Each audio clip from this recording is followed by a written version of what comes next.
At Lumiere, Aria Thorne, the billionaire CEO known for her ice-cold decisions, sat alone at her usual corner table. She never noticed the four men who walked through the door that Friday night. They weren't there for dinner. Their eyes locked onto her with unmistakable rage, and they moved with the kind of collective tension that preceded violence.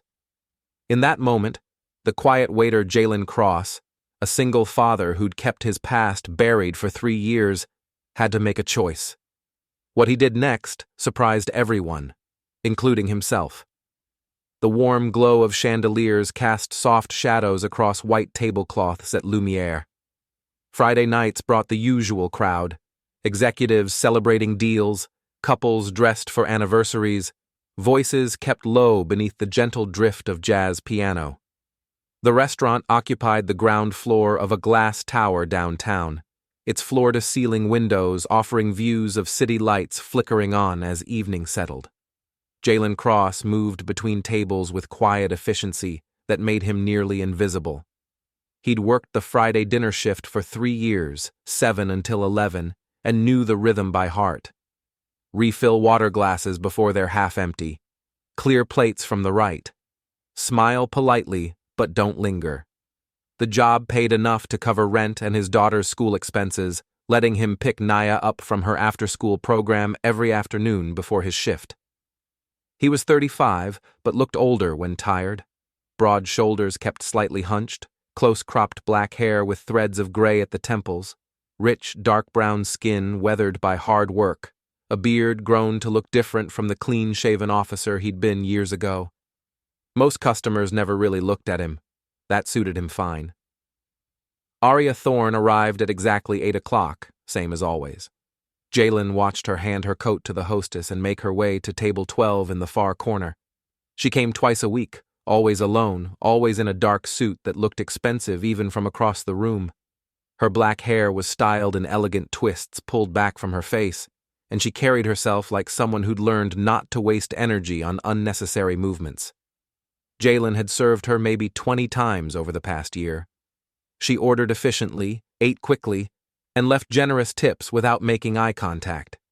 He appreciated that she never tried to make conversation. Aria Thorne treated the interaction like a transaction, which was the most respectful thing she could do.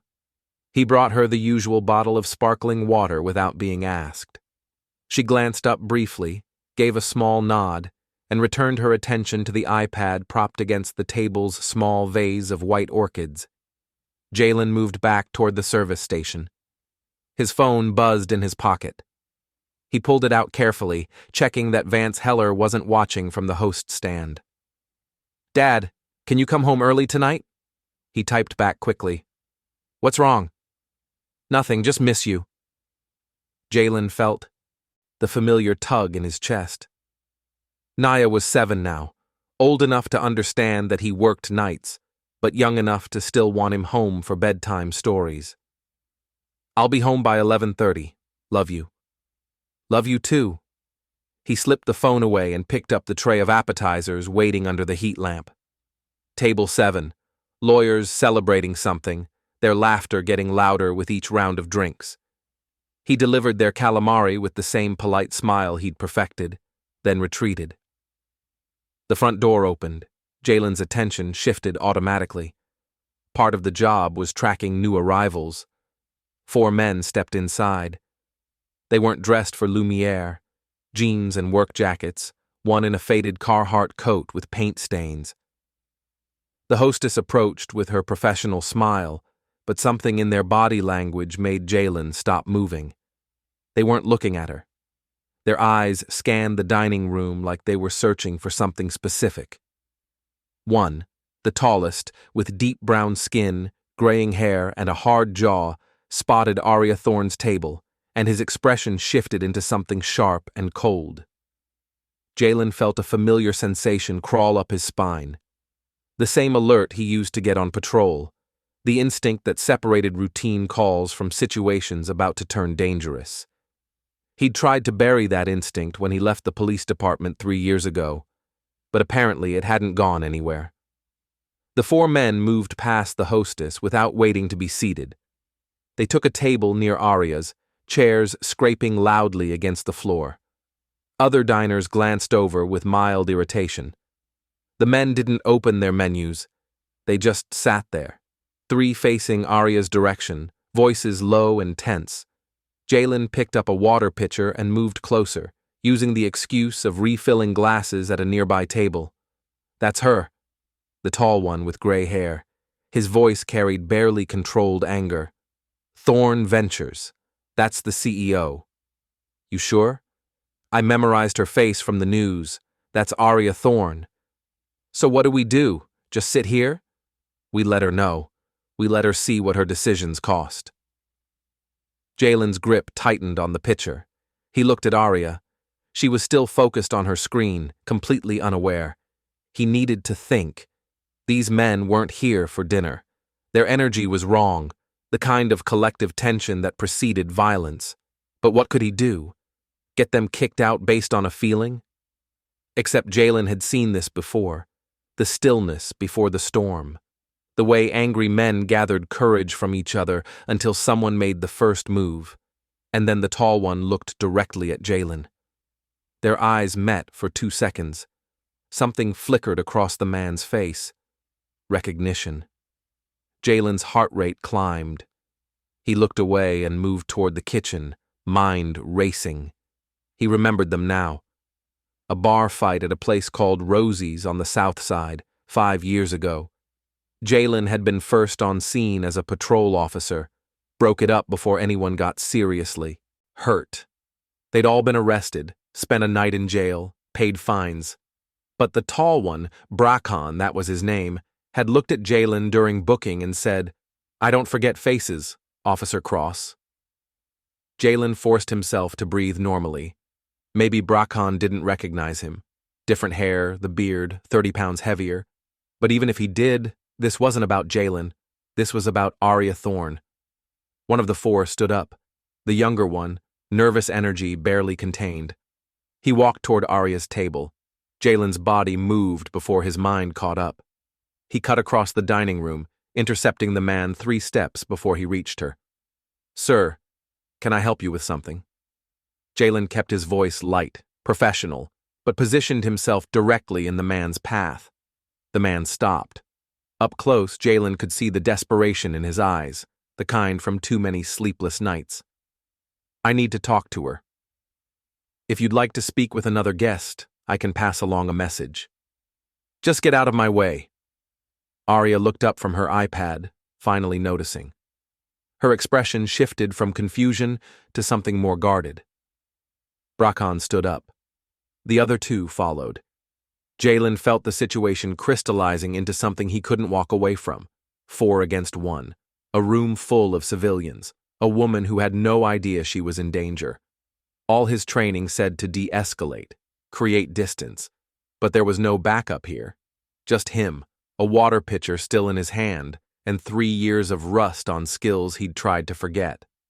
Brakan walked over, recognition settling fully onto his face. "Wait, I know you." Jalen met his eyes. No point in lying. "You should go back to your table. You're that cop, Cross, Jalen Cross." Bracken's voice rose slightly. "You arrested us. Rosie's bar 5 years ago." The other men looked at Jalen with new attention. The young one stepped back, suddenly uncertain. But Brakan moved closer.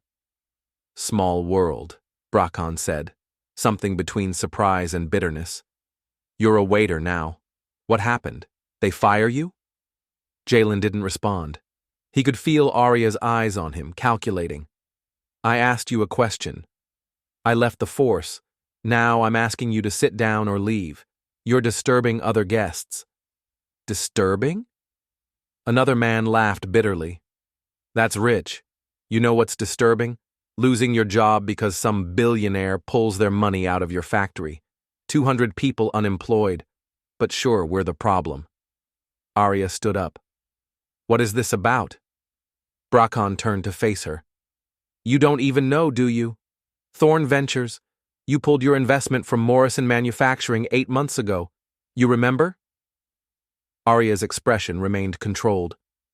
"That's business. The project wasn't profitable." Business. Braccon's voice dripped with contempt.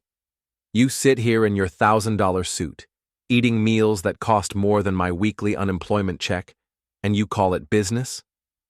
The young man found his courage. My wife left me because I couldn't pay the mortgage. You want to call that business too? Jalen raised his hand slightly, a calming gesture. I understand you're angry, but this isn't the place. Braccon looked at him with something like pity. You're taking orders from people like her now. You really think you understand? Jalen's voice dropped lower, stripped of the polite server tone. It came out with authority he'd carried for 8 years in uniform. If you want to talk, we can do this the right way. But you need to step back from her table. Now. The word hung in the air. Something in Jalen's posture had shifted. Shoulders squared, weight centered, hands relaxed, but ready. The muscle memory of a man who knew how to handle conflict. Braccon studied him, then nodded. All right, Cross, let's talk. Jalen gestured toward the rear. There's a patio out back. We can talk there without disturbing anyone. The patio was a service area, a concrete square enclosed by brick walls where staff caught their breath between rushes. Metal chairs sat scattered around a table. String lights hung overhead, half burnt out. Cool night air carried the smell of grease from kitchen vents. Jalen held the door as the 4 men filed out. The young one kept glancing back like he was already regretting this. The other 2 moved with the weary caution of men who'd learned to expect trouble. Braccon was last. He stopped in front of Jalen. You really want to help us, or are you just protecting your rich customers?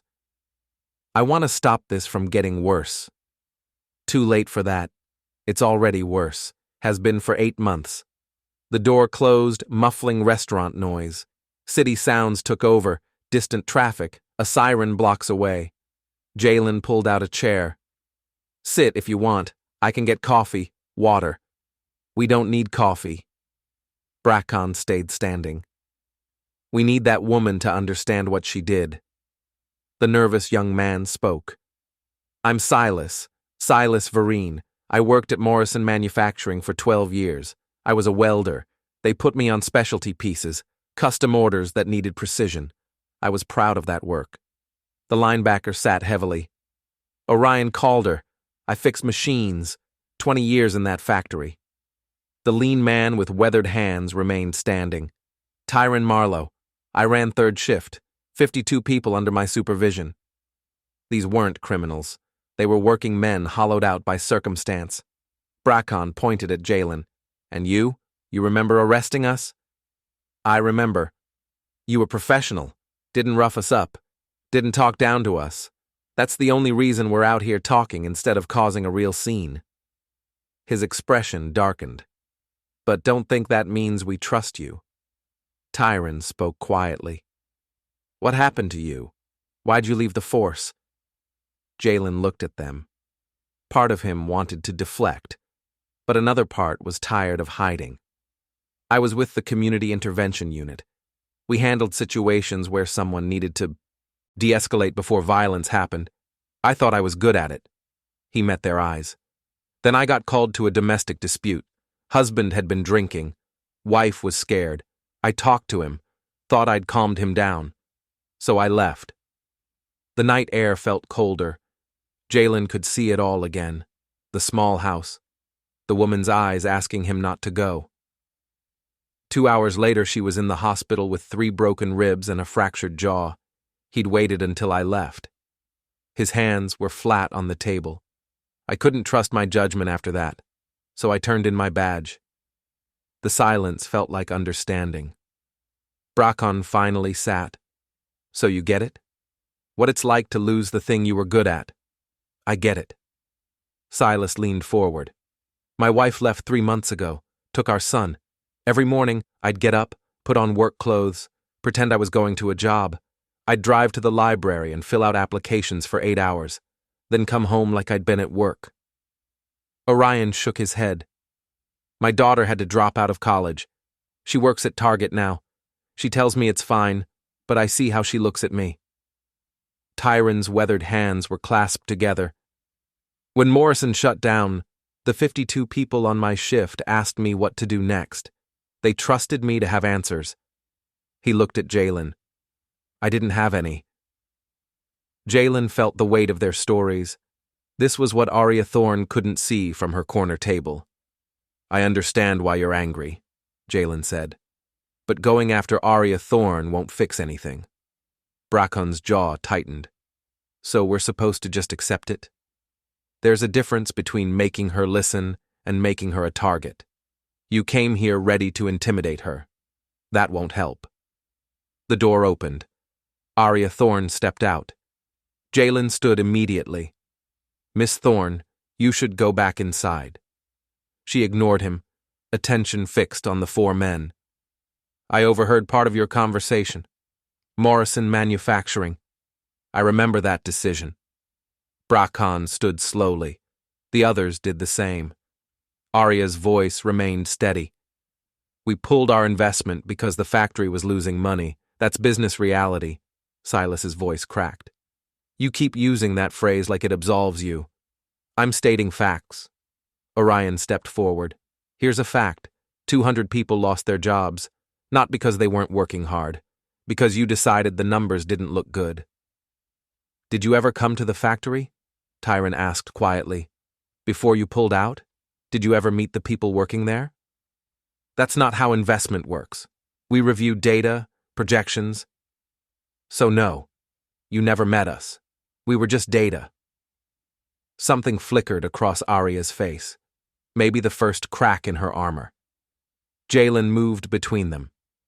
Miss Thorne, why did you come out here? She looked at him, and for the first time since he'd started serving her, he saw uncertainty in her eyes. Because the waiter who served me water for a year just revealed he used to be a police officer. Because 4 men showed up claiming my decisions destroyed their lives. Because nothing about tonight makes sense. What makes sense, Braccon said, is that you're finally seeing the consequences of your choices. Aria faced him. And what were you planning to do before this man stopped you?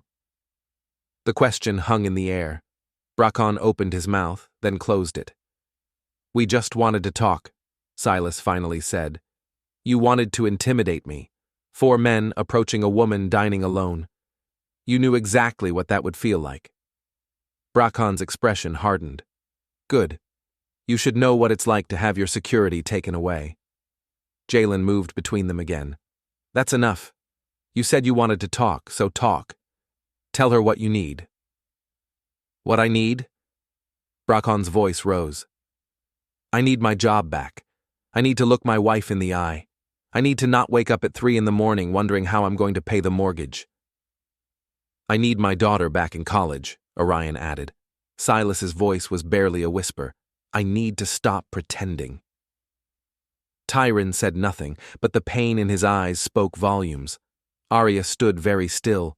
Then something in her expression shifted. A softening around the eyes, a slight drop in her shoulders. I didn't know, she said. Braccon laughed bitterly. That's supposed to make it better? It's supposed to be the truth. I sit in meetings and review spreadsheets and make decisions that seem logical on paper. I don't think about the people behind the numbers because if I did, I'd never be able to make hard choices. That's what I tell myself. She looked at Jalen. You asked why I came out here. I spend most of my time around people who either want something from me or are afraid of me. It's lonely. And when you stepped between me and these men, you weren't doing it for money or because I'm your boss. You did it because you thought it was right. I haven't seen that in a long time. Before anyone could respond, the patio door opened. Vance Heller stepped out, expression tight with concern. Jalen, what's going on here? His eyes took in the scene. Jalen felt his stomach drop. There was a situation. I brought it out here to handle it quietly. Miss Thorne, are you all right? Should I call the police? The word made all 4 men tense. Aria looked at them, then at Jalen. No police. These men and I are having a conversation. Jalen was helping facilitate it. Vance Heller blinked. Miss Thorne, I really think… I said no police, that's all. He gave them one more disapproving look before retreating. Jalen knew they had maybe 10 minutes. We need to resolve this now. You came here angry. You had every right to be. But now decide what you want. Revenge or a way forward. Then he turned to Aria. And you need to decide if you're willing to see these men as people instead of problems. Aria broke the silence. I can't give you your jobs back. Morrison Manufacturing is closed. That decision is final. Bracon's expression darkened, but she held up a hand. But Thorne Ventures runs a workforce development program. We train people for new industries, help them transition to growing sectors. If you're willing to retrain, I can get you in. It covers tuition and provides a stipend during training. Silas looked skeptical. What kind of training? Renewable energy installation, advanced manufacturing, logistics management. Depends on your background. Why would you do that? Orion asked. Because tonight someone reminded me that behind every business decision are human beings. And because making this offer costs me less than living with the knowledge that I could have helped and chose not to. Tyron spoke quietly. The 52 people from my shift, can they join too? Yes. Bracon still looked skeptical. What do you get out of this? I get to sleep at night. That's worth something. The 4 men exchanged looks. Finally, Silas nodded. Okay, I'll try it. Orion followed. Me too. Tyron simply said, yes. All eyes turned to Bracon. He stood silent for a long moment, then his shoulders dropped. Fine, but I want it in writing. You'll have a formal offer by Monday. The tension finally began to ease. It wasn't perfect. Too much damage had been done. But it was something. A fragile agreement built on exhaustion and slim hope. Bracon stepped toward Jalen and extended his hand. You're all right, Cross. Jalen shook it. I need to get back inside before my boss fires me. The 4 men headed toward the exit. Silas stopped and looked back at Aria. Thank you. I know you didn't have to do this. Aria nodded once. Then they were gone. Jalen and Aria stood alone. You could have called the police, Aria said. Why didn't you? Because I've seen what happens when you treat desperate people like criminals. It doesn't fix anything. That's why you left the force. I left because I stopped trusting myself. Aria studied him. But tonight you trusted yourself. You stepped in, talked them down. Those are the actions of someone who knows what they're doing. Or someone who got lucky. I don't think luck had much to do with it. She picked up her phone. Jalen Cross, the waiter who's actually a crisis negotiator. Former crisis negotiator. Current waiter who's about to lose that job. I'll talk to Vance Heller. Make sure he understands. You don't need to do that. I know, but I'm going to anyway. She moved toward the door, then stopped. You said you failed. That woman who got hurt. You think that makes you a failure? Jalen didn't answer right away. I think it means I wasn't as good as I thought I was. Or maybe it means you were human. Maybe the real failure would have been stopping trying altogether. She opened the door. Thank you for tonight, for showing me something I'd forgotten. What's that? That it's possible to care about people you don't know. She went back inside. Jalen stood alone, letting adrenaline drain. His hands were steady now, breathing even. For 3 years, he'd been hiding. Tonight, all of that had come rushing back, and for the first time since he'd turned in his badge, he didn't feel like a failure. He felt like himself.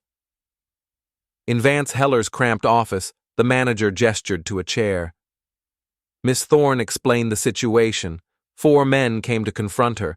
You moved them outside to prevent a scene, is that accurate? Yes, sir. I should fire you. Walking away from your tables, taking aggressive men to our patio.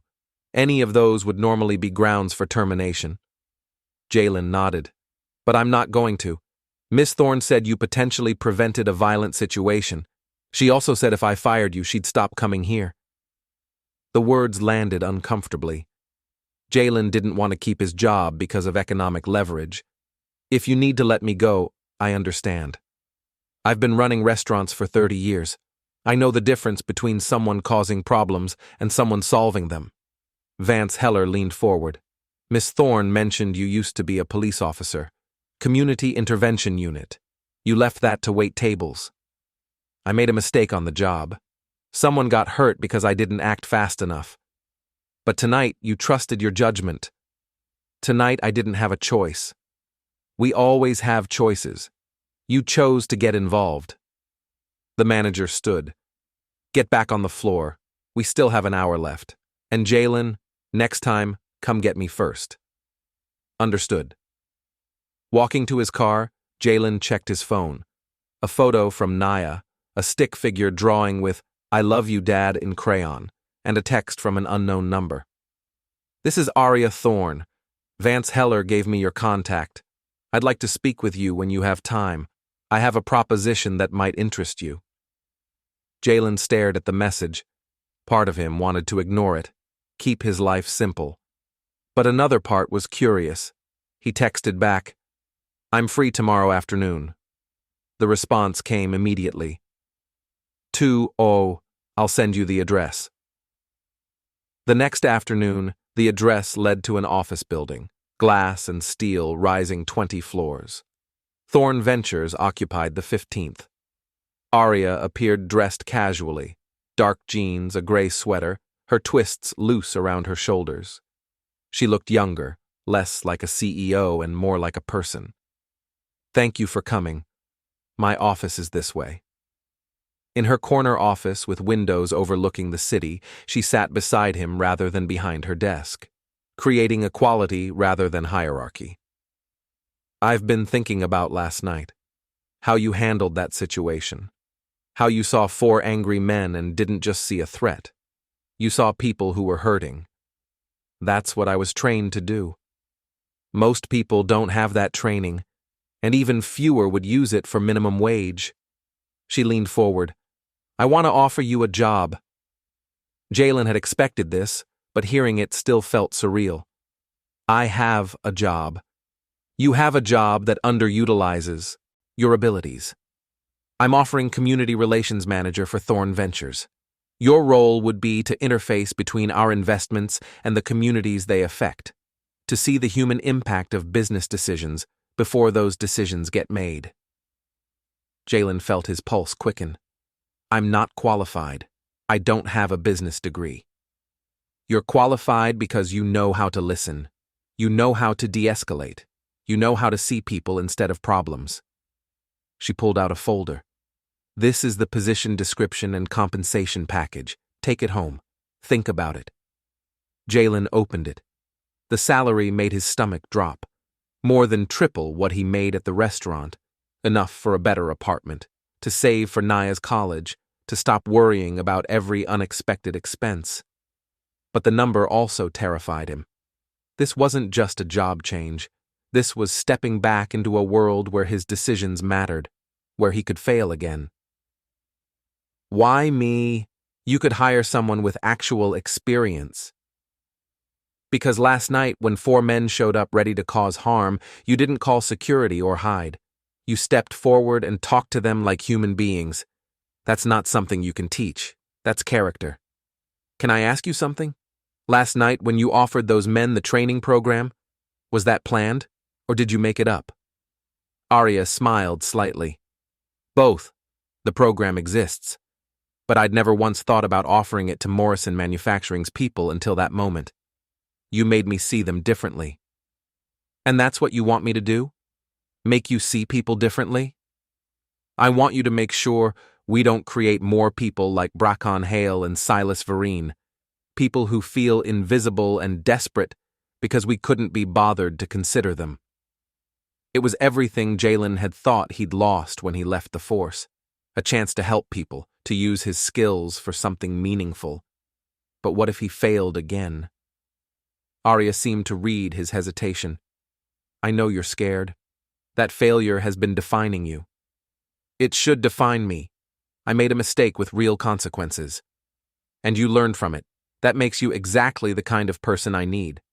Someone who understands that decisions have weight. She stood. Take the weekend. Call me Monday with your answer. Jalen stood, folder in hand. What if I say no? Then I'll respect your decision and keep coming to Lumiere twice a week. At home, Naya was coloring at the kitchen table. She looked up when he came in, her face brightening. Dad, you're home early. He picked her up and spun her around. She was getting too big for it, almost too heavy, but she still giggled the same way. They spent the afternoon at the playground. Jalen pushed her on the swings while she shouted, "Higher!" and laughed at the sky. As he watched Naya climb the jungle gym, fearless and confident, he wondered if playing it safe was really the best thing for her. What kind of lesson was he teaching by hiding from challenges? That evening, after she went to bed, Jalen sat at his kitchen table with Aria's folder. The salary would change everything. But more than money, the work itself called to something he'd tried to bury. He thought about Bracon and Silas and Orion and Tyron, 4 men who'd come looking for revenge and left with hope. That transformation hadn't happened because of money or programs. It happened because someone took the time to listen. What if he could do that as a job? For 3 years, he'd let one mistake define him. He'd convinced himself that stepping back was noble, that avoiding responsibility was safe. But maybe the real failure was letting that mistake stop him from trying again. He pulled out his phone and looked at Naya's drawing, a stick figure family of 3. She always drew 3, even though it was just the 2 of them. Maybe she knew something he'd forgotten, that life could expand beyond the walls you built around yourself. Jalen typed a message to Aria. I don't need the weekend, my answer is yes. He hit send before he could change his mind. The response came 5 minutes later. Welcome to Thorne Ventures. We'll discuss details Monday. And Jalen, thank you. He set the phone down and looked around his small apartment. The furniture was second-hand, the walls needed painting, the refrigerator made strange noises. But it was safe. It was the life he'd built by playing it safe. Starting Monday, that would change. He'd be walking back into a world where his decisions mattered, where his judgment would be tested, where he could fail again. But he'd also be walking toward something he'd lost 3 years ago, the feeling that his life had purpose beyond just surviving. In her bedroom, Naya stirred and called out softly. Jalen went to her, tucked the blanket around her, whispered that he was there.